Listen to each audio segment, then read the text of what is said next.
What's up my beautiful people? What's up? Mazee mkoaje? Udinade uko kanyo hilo. Habari gani? Dok mane modu mnua ya Alfonso kiwacha. Kizungu. How are you kiwacha? To what's up mawacha? What's up group? What's up marchimu? Wedigi mai wacha no. My marmos. Wedigi what's up maroni what's up?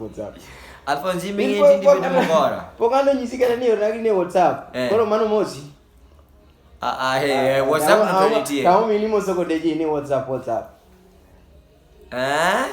Amba ngeki moro sawa. Ayudo kiri yek. Sa mosigi. Kedo itu wini no kanene nade. Ingini chweri ngama wiye ti. Ngama ne bede ngama riek dwaro ni bedo ngado ma wiye tu kama oge mesa. Wiye no dwaro ti. Ya. Biko ye kuon kama do bedo godheru. Bas ne jo mose winjo duol no chien kanyo e mama. Eno donjo ga kama iluongo ni tiany. Tiany kuro kon gi nyingi pakri matin baba. Ani no monde tianya wuod Migori awu sona kuchuchunde ani Masai. Yeah. Kero yang sona no. Mo aen. No migi kuon. Ato wan ge jaber far left kaja cha. Ani longani Belinda Nyanango. You can see me. Umenu nya kiso. Ani longani Belinda Nyanango. Nyakigo bums moronika. Mano bums. Video. Sawa hivi tao. But bums nega kai. Video. You cannot just Kore no. Mimi njoni ya anyinga Belinda Nyandango. But you can see me. You can see us ngeni koro we pedestrian go koro kaya. Nyano gine mo. Madugu nisune ade kisungu tech. Kisungu tech wada. Tene moja ko kuri peyene ya. Ni mo die kisungu ngama no ngise. Ngama no ngise gini. Oko wacha ndo. Akalo. Ikala ka. Kisungu. Aero ni no confirm juo kete. Obe ni ndo Kiswahili do anu kali ni ndo kisungu ta ni. Sungu tel. All right, ladies and gentlemen. So this week, we are having guests. As you can see, we have two amazing guests. Of course, you know, MBAKA WA, as always. What team every Wednesday, Sapar. Godhiambo kae mogo MBAKA. This is the safe platform for us as youths. Mondo wago ega MBAKA WA moko ma we can paro kata ndalo machon kaka ngima wane ineno. Ingini ngima machon cha dewa iwinjo Alfonso. Dewa emane timre nade? Emane go mbak kaka ne tin gi ne chalo. Kaka ne piny gi kane gi tin ne chalo. Iwinjo kuro machane MBAKA mamne Generation. Kuro yudo ni wanto wanyalo wuok kae to nyeni wambe wadhi bedo kwere nikech koro time to ngado wa. Time ngado. Dong sani to koro cho idhi mana koro cho idwa pongo odicha. Unja ponge. Odicha. Koro winjo wan kaka yudhe kamae we are missing on yani stories wa moko lal kae. Winjo wambe wan gi gikwa in as much as ni no ken bungu kama ne ji nyalo go ngato ne nyalo go e wadgi gi luth ni jaduong'no ne racho meri no ne kendo no go e mana ngato gi luth morani nyaka ko to king'eyo mos kata dewa machon go gimomiyo gero no chane ne nitie biro ka ng'eny gi katito chong gi dwano donjie kama dongo kane chwado mikwaju chat mago koro kata kano ndai kode kakiti iro ka konyo dhini kozi no kineno gino Ndio mongo. Mani no ni Alfonso daktari Alfonso ilo ni MC Banyi.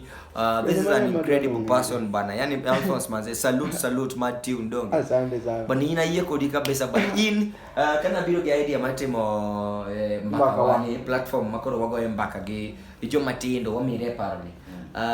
Na wacho ne yawa ang'o mo nyalo timo sani koro ma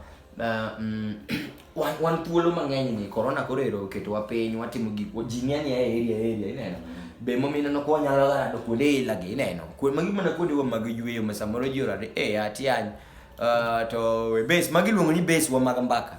Of course wan gi base wa by the way ng'eni joma chon be ne nigi ti bungu moro manege da moro kanyo ma ko yudi kata kid base unyone bwana ochola bwana ano bwana tie ngogo obwolo ne wacho ni warad kiny bwana wamethuru gi nyatika ge Pari tingo seke. ya ipari tingo seke ni bwana no kadwa dwanyo rugo Seke achiel. o seke achiel mano dwanyo rugo ahero cha macha no timre mara macha no timu rugo joka bonyo na ngocha Ne seke achiel. tingeno wadu mangane Achiel midho nyaka ge jodongi. tingeno wadu mangane to jadwanyre ga ngeni dhogo jwayo lapa ga to nyako luji Koro kata ka entiere ng'ana to kelne seke. at least ngato bigo seke ne iwinjo gimbe ne gin gi kundi gi mane gidhi gidaro tigo e mbaka koro wambe mae mane kama ne wanyalo go e mbaka. I know that this video ni video ne nyaka chieng YouTube room YouTube is forever don't we are living forever. This is 2021 December 22nd December. It is on a Thursday manze, on an evening. Saa hii ni saa 10 bana. We are enjoying this day bana. We recorded it earlier so that the episodes zinaweza kuja chap chap. Sawa. So guys, mane bathani lo ni tian kake wase wacho cha. Yeah. Kae to wan kata gi madam manyaka no. Nyaka no ne gi nyingi. Nyanango. Nyanango manyaka nyanango ni Nyanango. Koro nyanango to gi tian. Tian. Yes. Ere kaka wan youths wanyalo dak gi joma warado gogo.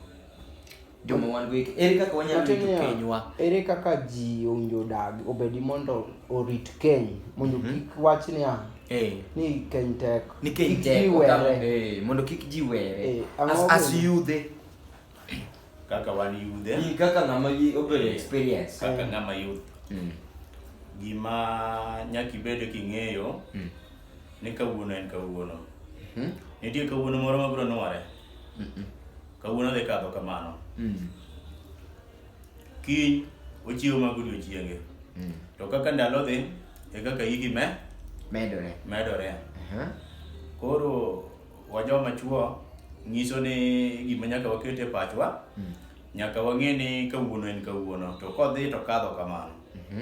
To kamano kaka higa songo machiegni. Iwacho gani ifunja mfupa kama bado meno iko. Matiene ni tiang temo wachamo ka. Ndio mifupa na. Atemo wacho niya sama pod itegno. Timany familia ni. Inyalo rito sama pod itegno pod ichoki tiyeno. Kaka no kendo Kiswahili to dwajuothe.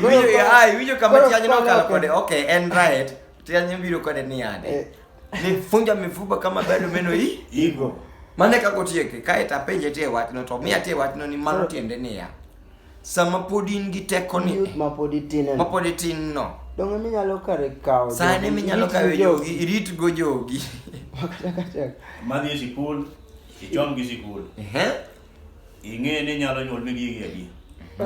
Kege ol nyaka ing'e ni nyalo nyuol mi gigi adi. O nitie joma kadho. Nitie joma kadho access ma ko ka ng'udu ot ka. Stress orome ot. Oluor kata dhi ot nikech nyithinde koro ng'eyo ji ng'enyo tidhi gi lweti nang'o. To joma ng'eny goyo kreta ni joge ji. Gin joge ni ipango gi gin siteas. Iwe ni idwa yawo nursery ka. Koro ing'e ni nyaka ing'e ni nyuol mi gigi adi. Nyuol nade. Tinyuol nade. To kata ka no mi oda ni ne miloso gi ni minyuol ne da. Ini makoro ne nyuol ne. Tiye matek in bende kod rite gi kise nyuolo gi mang'eny. Ritgi maler makata ka ni mo mi oda ni nyiewo gi. Tinyewe gik maler. Ok nyathi musi tuo bwana ma lwet nyathini no tuo ma nyathini lwete no lal bwana. Bwana nitie mine moko are very careless by the way rito nyithindo. Ok mine te. Ting'e dak wachagi. Ing'e stress tuwe makele udi. Tian kora winjo tie wach ni. Stress tuwe makele udi. Iyudo ka dichuo osenyuolo gi miyo achiel ne. Nyuolo nyithindo 8. Koro nyithindo 8 gi piny masani uwe wadwa. Mondo mi gisom gitim ang'o. Nyaka ichak chon. Alafu nyaka iwene nyithindo ga. Mok ni ma obedo piny. Moro dhoth. Moro ni e ich. Iwinjo. Mano iluongo ni ikoso mpangilio mar timo ang'o. Okipangore, okichanore, okidaka chana. Koro ji owinjo pangu sasi. Mano number 1 ji owinjo pangu sasi. Mondo kik ting' chae. Mondo ineno joka ng'eny. Makoro kinyal. Ng'eni mek itokori neno mana ni githagi. koro gimi nyalo timo the best anyway kodgi at least wach ni anasare mane bebe mumio ji dhano were asingeni ka nitiere chuo moringo ga inga udi aso giwacho ni gin street boy yudo ka dichuo wado tingo bwana wacho ni male tingo udi ng'e ot ko we nyithindo boro nyithindo gi ka chiemo onge tich onge go en tich no dhi mokethore apani elewa corona mancho biro chien ga wiyo koro nyaka ng'i kaka ipango jogi kata ka gin adek e moro wach ni adek gi ema dwa nyono ne gi piny matek ma gisom ka gisesomo sama pod ategno ni gisom gitieki sama pod ategno donge ni ng'ato ka ng'ato tinyuolo gi ape in bora ni tiji janyuol gi sekelo gi nyasaye koro biro sekelo gi adek mipanga adek go ti nyono ne gi piny matek ma gisomo maber ing'eni familias moko ma ineno ni jomoko wuok e mariek ma ji neno gin joma nokwalo wach ing'eni ra mar piny ni galowa sana wa joma mana dier mano point mar ariyo sedo ra piny tiene biro konyi ga make kanyo